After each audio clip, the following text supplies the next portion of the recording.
Hello folks, welcome to my another video. In this video, I am talking about the difference between knowledge, wisdom and intellect. If I cannot be able to explain cohesively, please forgive me. And I do have a mistake. Knowledge is not compatible with intelligence. Knowledge is not wisdom. And wisdom is not marketable. It is not merchandise that can be sold in a market. Wisdom cannot be bought with the price of learning or discipline. And wisdom cannot be found in books. It cannot be stored in memory. Wisdom comes from self-realization. Having an open mind is more important than learning. And we can have open mind, not by cramming it by full of information, but by being aware of our own thoughts and emotions. Be carefully observing ourselves and by observing your surroundings, by listening to others, by seeing the rich and poor peoples in the society, by looking at the powerful and the vulnerable people around us. Wisdom doesn't come from fear and oppression, but it can come by love and compassion. We can observe and understand the everyday incident of human relationship. Our intelligence is crippled by analysis. Intelligence is much greater than intellect. Intelligence is the beginning of reasoning and loving. But there can be intelligence but only where is self-realization or self-knowledge, the deep understanding of the total process of oneself. We must aware of our conditioning and its responses, both collective and personal.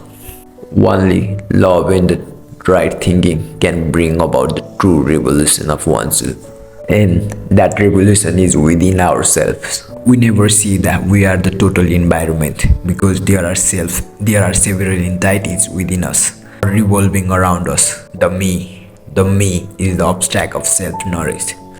The me is the biggest enemy of self-knowledge, and I want to ignore it. I ignore the environment because I think this me is separate from this environment.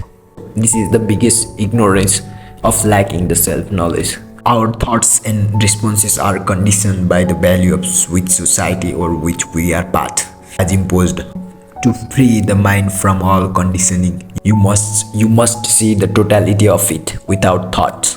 What can we do to get rid of our conditioning thoughts? We can ask question for ourselves where these thoughts come from. Is this a part of me or I'm separate from my thought? Is there any difference between the thought and the thinkers? And this kind of thought can help you to detach with selves, realizing the new one, the new self, the real self-knowledge comes if you detach you from everything conditioning in your mind, from your society, from your religious guru, education teachers. Man has lived for 2 million years or more, but he has not solved the problem of sorrow. He is always sorrow-ridden. He has sorrow as his shadow. Sorrow of losing somebody, sorrow of not being able to fulfill our ambitions, sorrow of greed, sorrow of energy, sorrow of physical pain, and sorrow of psychological pain and anxiety. We have always tried to solve this problem, and we are continuously trying to end sorrow which is within us.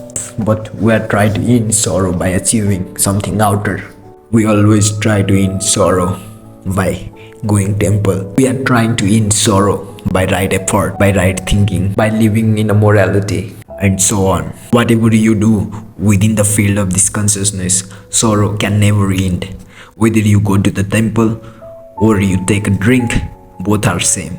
If there is a learning, one sees that through thought there is no possibility of radical change, but there will be continually sorrow. If one sees that, then one can move in a different dimension. Then he moves in a different dimension.